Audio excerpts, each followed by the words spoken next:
cheio, mas não quis deixar de trazer considerações sobre o julgamento ainda da nossa ADI 5874, que é a ADI que examina a constitucionalidade do decreto de indulto presidencial oferecido pelo presidente Michel Temer no ano passado.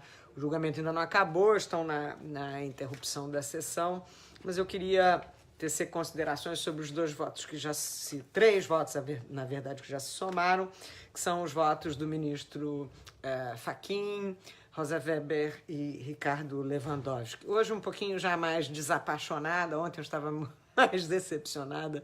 Vamos a um comentário de um pouco mais de substância. Bom, primeiro, do ponto de vista de notícia, o ministro Edson Fachin se alinhou com a posição do ministro Roberto Barroso para sustentar a inconstitucionalidade do decreto de indulto, mas ele trouxe um argumento interessante, que foi o argumento da subscrição pelo Brasil de uma norma de caráter internacional alinhada com a lógica do combate à corrupção.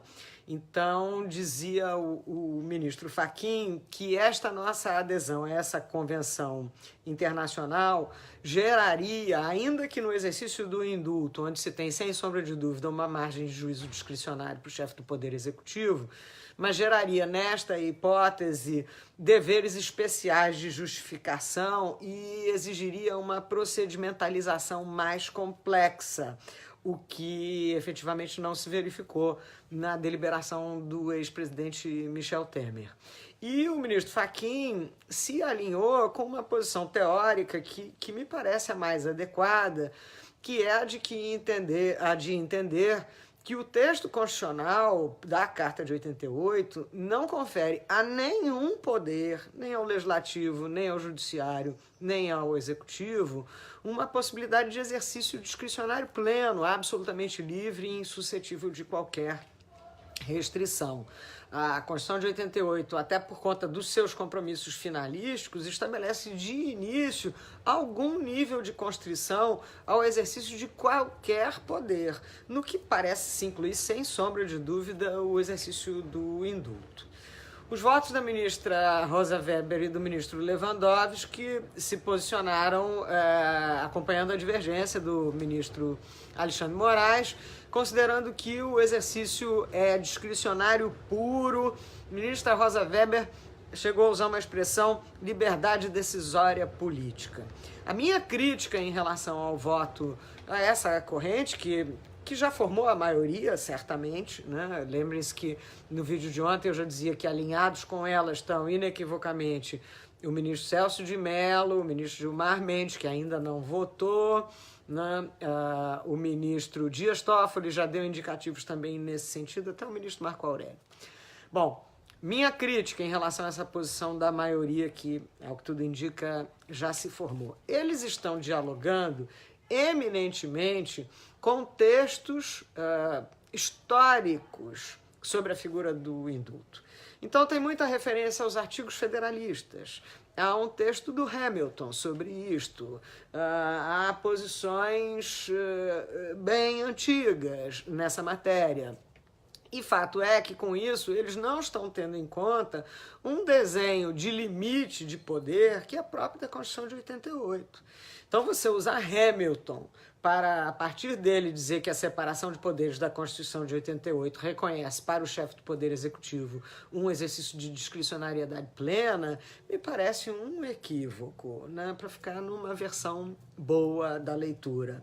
A ministra Rosa Weber, por exemplo, citou também uma decisão da Corte Constitucional espanhola, onde a Corte tecia críticas a uma discricionariedade plena no exercício do indulto como poder régio, e aí diz a ministra Rosa Weber, criticou, mas ao fim e ao cabo não nulificou o indulto. Por que será? Porque ali é um sistema, é uma monarquia, né? Então o perfil, o modelo normativo é diferente.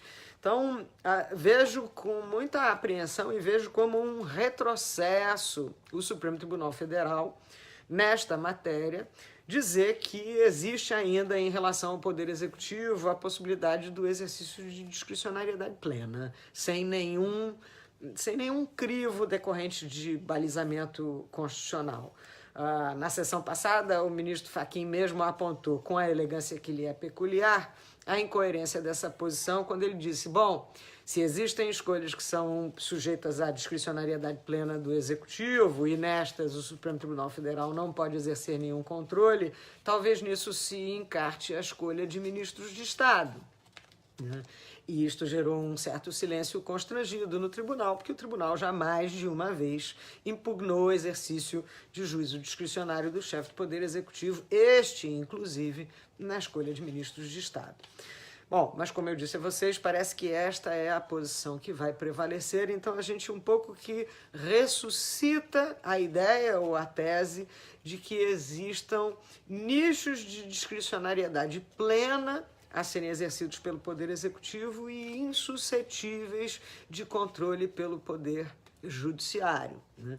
Resta saber qual é o perfil, afinal, de cabimento desse nicho de discricionariedade plena, porque a prática jurisdicional tem sido toda no sentido contrário. Quer dizer, o Supremo Tribunal Federal, quando reivindica para si a competência para formular políticas públicas, por exemplo, o que ele está dizendo é que o Executivo não tem discricionariedade plena nessa matéria. Então, temos aí agora um componente novo nessa equação, uma peça que absolutamente não se encaixa no quebra-cabeça das decisões anteriores da Corte. É claro que essa peça se encaixa num outro quebra-cabeça que não precisa eu comentar aqui, né? A temporalidade dos eventos envolvendo o Supremo Tribunal Federal pode explicar muita coisa. Enfim, vou prosseguir acompanhando aqui os votos e se tiver algum elemento adicional que vale a pena dividir com vocês, eu entro para comentar. Até lá.